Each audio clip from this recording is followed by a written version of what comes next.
हाय दोस्तों, कितनी भी बड़ी बड़ी बातें कर लीजिए, कितनी भी पढ़ाई कर लीजिए, कुछ भी कर लीजिए दोस्त, एक हेल्थ क्राइसिस और आपकी पूरी फिलॉसफी धरी की धरी रह जाती है। कुछ भी कर लीजिए, एक बीमारी आपको होगी और आप कुछ भी नहीं कर पाएंगे। और ये बात एक चिकित्सक से बेहतर कोई नहीं जानता। मैं वैद्य सनातन मिश्रा प्रयागराज से एक पेशे से वैद्य हूं और शुभ चिंतक हूं आपका, इंडिया का भी। कैंसर, थायराइड, डायबिटीज, अगर किसी डॉक्टर के पास इसका इलाज होता ना तो उसको नोबेल प्राइज मिल जाती अब तक। कैंसर, थायराइड, डायबिटीज, इन सबके आड़ में, इन सबकी परछाई में एक ऐसी बीमारी ने स्वाइप इन कर लिया पीछे से जिस पे आपका ध्यान कभी गया ही नहीं। इसीलिए आज मैं आपको उस बीमारी के बारे में बताने वाला हूं, ताकि अगर आप अवेयर भी रहेंगे ना तो आपका बहुत कुछ बच सकता है, और वो है घर और पैसे भी। एक ऐसी बीमारी जिसकी शुरुआत घर से ही होती है, हम सबके घर में है। इसलिए क्योंकि आपका, मेरा, हर किसी का, जो भी इसे देख रहा है, हर किसी का सिर्फ एक घर है। कोई गेस कर सकता है क्या है वो घर? शरीर। और मैं बताता हूं, वो है एक महिला का गर्भ, यूट्रस। हमारे आप में, चाहे आप पुल्लिंग हो या स्त्रीलिंग हो, आपके और मेरे सिर्फ एक घर होते हैं, वो है गर्भ, आपका यूट्रस, आपकी मां का गर्भ। दोस्त, महामारियों के पीछे हमने एक बात भुला दी कि जो घर होता है उसको साफ करना चाहिए समय समय पर, जैसे हम सबका फिजिकल गर्भ होता है। एक ऐसी बीमारी जो आप सबको, शायद आपकी मां उसके बारे में आपको नहीं बताई, शायद आपकी सिस्टर आपसे उस बारे में बात नहीं कर रही है, शायद आपकी गर्लफ्रेंड आपसे इस बातों को छुपा रही है, आपकी पत्नी इग्नोर कर रही है इस चीज को।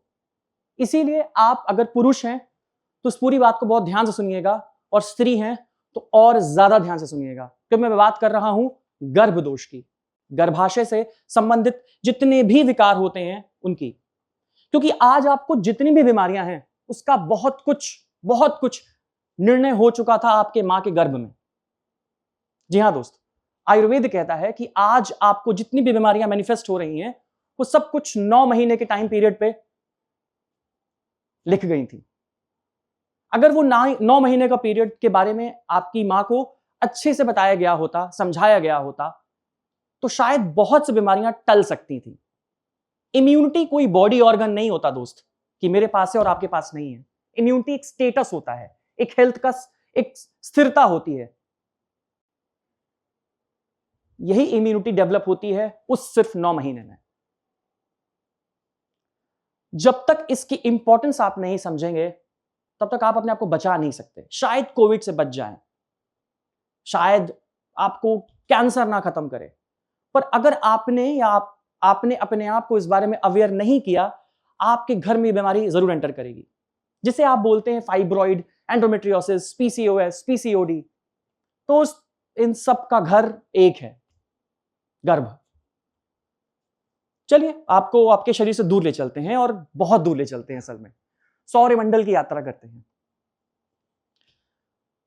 जितने भी ग्रह होते हैं, यहां पे ध्यान दिया होगा, मंगल ग्रह, बुध ग्रह, बृहस्पति ग्रह, ये सब पुल्लिंग है। इकलौता एक ऐसा स्थान है जो स्त्रीलिंग है, वो है पृथ्वी। जिसके अंदर प्रजनन की शक्ति होती है सिर्फ वो स्त्री होती है, पृथ्वी। बाकी किसी ग्रह में उत्पत्ति के कोई निशान नहीं। एग्जैक्टली यही होता है आपके शरीर के अंदर। हमारा शास्त्र, हमारा वेद चिल्ला चिल्ला के आपको बताता है कि स्त्री का गर्भ सबसे बड़ा स्थान है। अगर अपने घर को आप साफ नहीं रखेंगे, बीमारियां एंटर करेंगी। कैसे करें?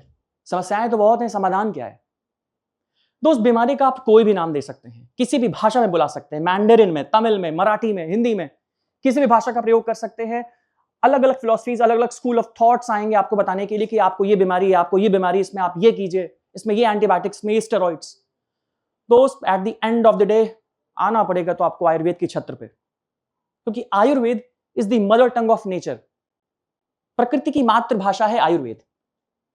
साइंस प्रकृति का इंटरप्रिटेशन है, आपका ह्यूमन इंटरप्रिटेशन है साइंस, और आयुर्वेद है मातृभाषा, जिस भाषा में सूरज चंद्रमा से बात करता है, पृथ्वी अपने लोगों से बात करती है, एक पेड़ दूसरे पेड़ से बात करते हैं। आयुर्वेद सिर्फ उसकी भाषा है। उसकी दृष्टि में एक बंदर और ह्यूमन अलग नहीं है, क्योंकि ये सब कुछ बनाए गए हैं पंच महाभूत से, द 5 एलिमेंट्स ऑफ लाइफ, जिसके बारे में चैट जीपीटी कर लीजिएगा। तो पूरी दुनिया 3 कॉस्मिक पावर पे चलती है, ब्रह्मा विष्णु महेश, वात पित्त कफ, सूर्य चंद्र हवा वायु। पूरी दुनिया सिर्फ ये 3 कॉस्मिक पावर के आसपास है। इसको बोलते हैं प्रत्यक्ष देव। अगर आप योग से संबंध रखते हैं तो आप प्रत्यक्ष देव का नाम जरूर सुनते होंगे, जिन्हें आप सुबह उठते हैं और देख सकते हैं सामने। वो है देवता सूर्यदेव।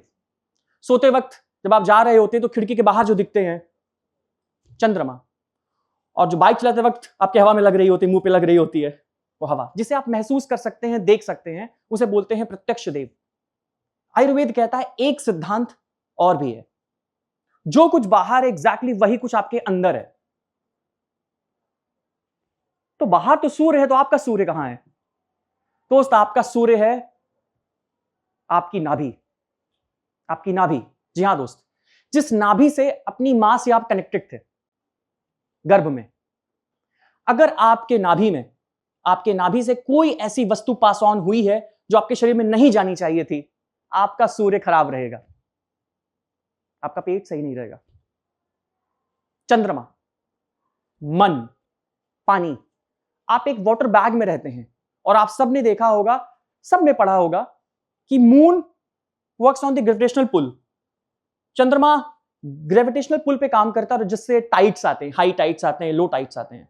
इस पूरे अर्थ में 90% पानी है, आपकी पूरे बॉडी में 70% पानी है। अगर वो इतनी बड़ी पृथ्वी के 90% पानी पे असर कर सकता है, तो क्या आप छोटे से 70% पानी पे असर नहीं करता होगा? डेफिनेटली करता है।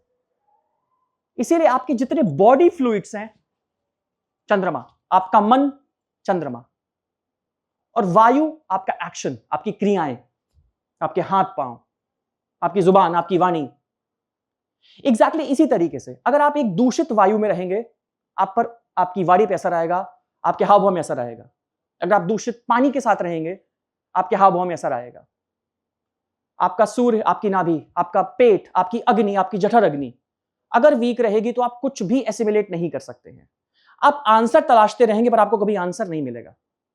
Please don't blame your genes, blame your lifestyle. आपके बीमारियों का बहुत बड़ा कारण आपकी दिनचर्या है। जिस गर्भदोष की मैं बात कर रहा हूं, उन माताओं को मेरा संदेश है कि जब वो कंसीव करती हैं, उनके बाद का 9 महीना अपने आप को ऐसे रखिए जैसे आपने कभी रहा नहीं। एक ऋषि की कुटिया में मां सीता जैसे रहती हैं, एग्जैक्टली वैसे आपको रहना चाहिए। क्या देख रही हैं, क्या सुन रही हैं, क्या छू रही हैं, क्या खा रही हैं, क्या पी रही हैं, इसका विशेष ध्यान होता है, क्योंकि वही डिसाइड करता है कि आपकी संतान की आयु कितनी होगी। आज अस्पतालों का बिल और आपकी सेविंग बराबर हो चुकी है। एक बीमारी और एक अकाउंट से दूसरे पैसे चले गए।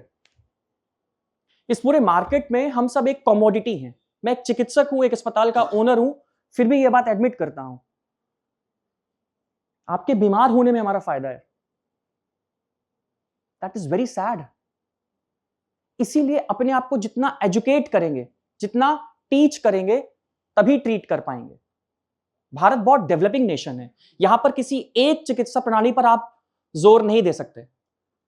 बुखार आया, एंटीबायोटिक्स, ठीक है, मेरा काम चल जाएगा। My mission is to tell you, slow down. Hustle तब करिए जब आपका स्वास्थ्य आपको अलाउ करे। एसेट से लायबिलिटी बनने में सिर्फ एक बीमारी लगती है।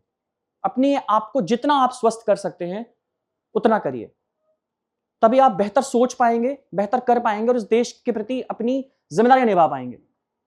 हर किसी का देश अलग अलग हो सकता है। मेरा इंडिया है, आपका मोहल्ला आपका देश हो सकता है, आपकी फैमिली आपका देश हो सकती है। इसीलिए अगर आपको अपना काम ठीक से करना है, अपनी जॉब ठीक से करनी है, तो आपकी पहली करेंसी हो जाएगी आपका हेल्थ। तभी आप किसी दूसरे के किसी काम के आ सकते हैं। आयुर्वेद वो सारी पॉसिबिलिटीज आपको देता है जहां पर आप अपना काम सबसे बेस्ट तरीके से कर सकते हैं। आज आयुर्वेद उस बूढ़ी बुआ की तरह हो गया है जिसकी इज्जत सब करते हैं पर बात कोई नहीं मानता। हमें आयुर्वेद को उस पिता जैसा बनाना है जिसे डरते भी लोग हैं और बात भी मानते हैं। आचार्य चरक, आचार्य वाग्भट, आचार्य सुश्रुत ने संस्कृत में श्लोक लिखे। हमें लगता है इन बीमारियों का कहां जिक्र होगा, कोविड आया, क्या इसका इलाज आयुर्वेद में था? अरे दोस्त, वो इंग्लिश में बात नहीं करते थे, वो संस्कृत में बात करते थे और वो पैटर्न्स की बात करते थे। किस प्रकार के पैटर्न्स आपको मिल सकते हैं। आज भी चौथा चैप्टर खोलकर देखेंगे तो आपको दिख जाएगा कि कोविड के सारे लक्षण उसमें दिखे हुए थे। भारत के पास एक विरासत है जिसका नाम है आयुर्वेद। ये एक तरीके से पैटर्नल वेल्थ है, पिता से मिलने वाली संपत्ति है जिसे लात नहीं मारा जाता। हमें मादकता में या मदहोशी में, बेहोशी में आके कभी कोई निर्णय नहीं लेना चाहिए। आपकी पहली प्राथमिकता होनी चाहिए कि आप किसी एक अच्छे सुलझे हुए वैद्य से मिलें जो आपको सही राह दे, क्योंकि सही राह मिलना सबसे टफेस्ट वर्क है। इंटरनेट खोलते हैं, कोई ना कोई आपको राय दे देता है, नमक मत खाओ, चीनी मत खाओ, खट्टा मत खाओ, मीठा मत खाओ। किसकी बात मानेंगे दोस्त? Everybody's normal is different. हर किसी का नॉर्मल अलग अलग है। And health comes in all shapes and sizes. एक बंगाली का नॉर्मल अलग हो सकता है, एक गुजराती का अलग, एक कश्मीरी का अलग हो सकता है, एक तमिलन का अलग। एक बात सभी पे लागू कभी नहीं हो सकती और इसे ही बोलते हैं पुरुषम पुरुषम विच्छेद सिद्धांत। आयुर्वेद कहता है हर कोई अपने आप में एक यूनिवर्स है और उस यूनिवर्स को डिकोड करना आपको आना चाहिए। एक दवाइयां जब आप सब पे देना शुरू कर देते हैं, आपका मरीज कभी ठीक नहीं होगा। इसीलिए मेरा फोकस है उन फीमेल्स के लिए जो कंसीव करना चाहती हैं, क्योंकि वो निर्णायक मोमेंट होता है आपकी लाइफ का कि आपकी फैमिली का स्ट्रक्चर, हेल्थ स्ट्रक्चर कैसे होने वाला है। गर्भ संस्कार is the next big thing in Ayurveda word. इसको और गहराई से समझिए, सोचिए, इस पे काम करना शुरू कीजिए। मैं सेंड करूंगा और कहूंगा आयुर्वेद चुनिए अपने लिए, अपनों के लिए। आयुर्वेद सबसे पहले। नमस्कार।